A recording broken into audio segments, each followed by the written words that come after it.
अगर आप भी मेरी तरह एक मिडिल क्लास फैमिली से आते हैं और आप भी स्टॉक मार्केट में सक्सेस पाना चाहते हैं तो ये वीडियो आपके लिए है। आज मैं कुछ गलतियों पर बात करूंगा जो हर मिडिल क्लास शेयर करता है, लेकिन आपको वो गलती नहीं करनी है क्योंकि अब मैं तुम्हें बता दूंगा कि तुम्हें करना क्या है और क्या नहीं करना। ठीक है, वीडियो का एंड तक जरूर देखना। बीच में मैं तुम्हें एक ऐसा फैक्ट बताऊंगा जिससे आपकी काफ़ी ज़्यादा हेल्प होगी। देखो यार, एक मिडिल क्लास ट्रेडर के पास ना काफ़ी लिमिटेड पैसा रहता है, 10,000, 5, 50, ठीक है, आधे में आधे 1 लाख हो गए। तो हम एग्जाम्पल लेके चलते हैं। अगर आपके पास 10,000 रुपये है और आप ये सोच के अगर बाजार में आओगे कि मैं एक महीने में 50,000 रुपये बना लूँगा, तो यार देखो ये ना इमोशनल ट्रेडिंग हो गई। इससे क्या हुआ कि आपके इमोशंस हिट हुए।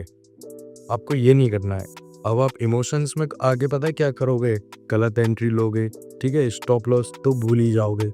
और दूसरी चीज़, प्राइस एक्शन आपने भी सीखा ही नहीं, चार्ट्स आपको आते ही नहीं कैसे रीड करने क्या करने हैं। तो इसका रिजल्ट क्या निकलेगा, नुकसान ही होगा। और जो आपका छोटा सा कैपिटल था वो भी आपके हाथ से चला गया। फिर आप क्या करोगे, कैपिटल का जुगाड़ करोगे। और बहुत लोग इसमें क्या करते हैं कि वो बेचारे लोन उठा लेते हैं बैंक से या अपने किसी रिश्तेदार से या कुछ किसी से भी ले लेते हैं, कुछ भी करके कैपिटल का अरेंजमेंट कर लेते हैं। देन वो फिर से यही गलती करते हैं। इसका रिजल्ट क्या निकल के आता है कि भाई वो पूरी तरह बैंकरप्ट हो चुके होते हैं। अब क्या है कि बहुत दिक्कत आ गई, लोग उनके यहाँ आ रहे हैं। तो आपको ये चीज़ नहीं करनी है। अगर आज तुम्हें लॉस हो रहा है तो यकीन मानो, थोड़ा पेशेंस रखो। बाजार है ये हर रोज़ किसी को मौका देती है, एक दिन आपको भी मौका मिलेगा। लेकिन अगर आज आपको लॉस हुआ है तो तुम्हें दुखी नहीं होना, तुम्हें सोचना है कि ये लॉस हुआ क्यों और फिर उस पर रिसर्च करनी है। ठीक है, कि लॉस हुआ क्यों, मेरे से कहाँ गलती हुई, चीज़ों को समझो कि एक्चुअली में मैंने करा क्या था। तब अगले दिन उसे, ठीक है, तब भी तुम उसे रिकवर नहीं कर पाओगे। क्योंकि अगर यार 10,000 रुपये का तुम्हें लॉस हो रहा है ना, तो समझो कि तुम्हारी कहीं ना कहीं बहुत ज़्यादा बड़ी गलती हुई है जो तुमसे 10,000 रुपये का लॉस हुआ है। अब बहुत से लोग क्या करते हैं कि इमोशंस में आके कोई शेयर खरीद लिया या कोई टेलीग्राम से देख लिया या सीख लिया कहीं से, मतलब कोई यूट्यूब की वीडियो देख ली, है ना। देखो यार, यूट्यूबर्स बैठे हुए हैं पैसा बनाने के लिए। भी मैंने काफ़ी सारे यूट्यूबर्स को ना नोटिस करा है कि वो गलत इन्फॉर्मेशन दे जाते हैं। इससे क्या होता है कि यार एक मिडिल क्लास ट्रेडर का ना काफ़ी ज़्यादा नुकसान होता है एंड बहुत से लोग ना इसके चलते सुसाइड तक कर लेते हैं। लेकिन तुम्हें ये चीज़ बिल्कुल भी नहीं करनी है। करना क्या है, चीज़ों को समझो, बाज़ार को समझो, बाज़ार के मूड को समझो। ठीक है, कोई भी न्यूज़ आती है वो आपके पास आने से पहले बहुत कुछ उस न्यूज़ में बदलाव किए जाते हैं। अंदर की बात है, एक फैक्ट बता रहा हूँ मैं आपको। जब भी कोई न्यूज़ निकलती है ना, या तो होता है कि वो बिग प्लेयर्स उस न्यूज़ को निकाल रहे हैं, किसी शेयर्स में हमने होल्डिंग करवा रखी है एंड अब वो उसे बूम कराना चाह रहे हैं। तो जब तक आप वहाँ पे अपना पैसा डालोगे तब तक तो वो निकल चुके होंगे और उनके पास पैसे बन चुके होंगे और आपका सर नुकसान हो चुका होगा बड़ा बेहतरीन वाला, जो कि आप ज़िंदगी भर उससे भुला ही नहीं पाओगे।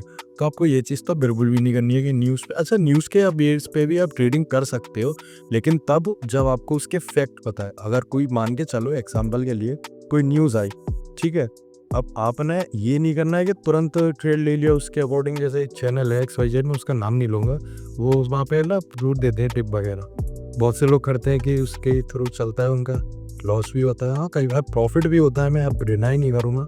लेकिन तुम्हें ये चीज़ बिल्कुल भी नहीं करनी है। काफ़ी लोग पता है क्या करते हैं, रिवेंज ट्रेडिंग। अब रिवेंज ट्रेडिंग क्या है, जैसे मान के चलो अगर अभी आपने कोई ट्रेड लिया, ठीक है, उस ट्रेड में आपको हो गया नुकसान 2,000 का, 3,000 का, कुछ भी XYZ अमाउंट लेके चलो।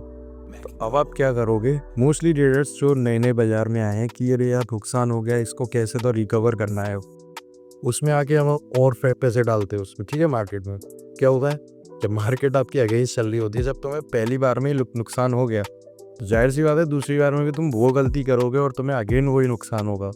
ये क्या हो गई, रिवेंज ट्रेडिंग।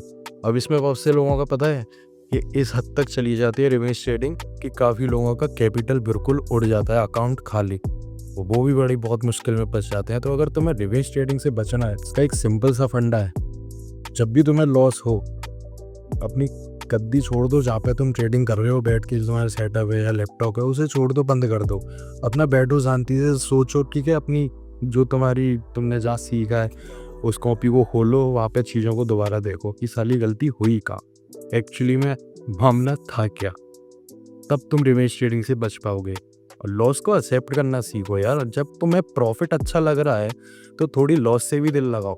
ऐसा नहीं है कि तुम्हें रोज प्रॉफिट मिलेगा, नहीं भी है, या और भी लोग हैं उन्हें भी पैसा चाहिए, वो भी कमाने आ रहे हैं। मार्केट में जब किसी की जेब में से निकल के दूसरे की जेब में जाता है तब वो बंदा प्रॉफिट में आता है, या उसकी जेब में से निकल के आया आपके पास आया तब आप प्रॉफिट में आते हो। यही पैसे घूमते हैं। ठीक है, होता क्या है, अब लोग सोचते हैं कि साला मैं ही कमाऊँ बस, सामने वाले को मौका ना दूं। ऐसा नहीं हो सकता सर। आज आपकी जेब से 1000 रुपये निकले हैं, उसकी जेब में 2000 रुपये गए हैं, तो कल उसकी जेब में से 4000 निकलेंगे, आपके पास 8000 भी आएंगे, 10,000 भी आएंगे। अगर आपका अच्छा सब कुछ, आपने बढ़िया पढ़ाई लिखाई करी है, तो सर आपके पास 1 लाख रुपये भी आएंगे। बस थोड़ा सब्र रखो, चीज़ों को सीखो, कहीं सुनी बातों में मत आओ। ठीक है, जब भी ट्रेडिंग करो सारी चीज़ों को दिमाग से निकाल के बस बाजार के बारे में सोचो कि मुझे आज करना क्या है, और हमेशा एक टारगेट लेके चलो। जैसे कि छोटा टारगेट लो कि आज मुझे 100 रुपये बनाने हैं, 200 रुपये बनाने हैं। मार्केट से डेली 100-200 रुपये भी बनाना एक बहुत बड़ी बात होती है। क्या समझ रहे हो सर आप? 250 रुपये अगर आप रोज़ बना लोगे ना, तब भी महीने के एंड तक आप पता है क्या अमाउंट पहुँच जाए, एक सैलरी तो निकल ही आएगी आपकी। आज के लिए बस इतना ही। मैं मिलता हूँ किसी अगली वीडियो में। मेरा नाम है ऋषभ और मैं हूँ हाथरस से। चैनल को सब्सक्राइब जरूर कर लेना। Thank you.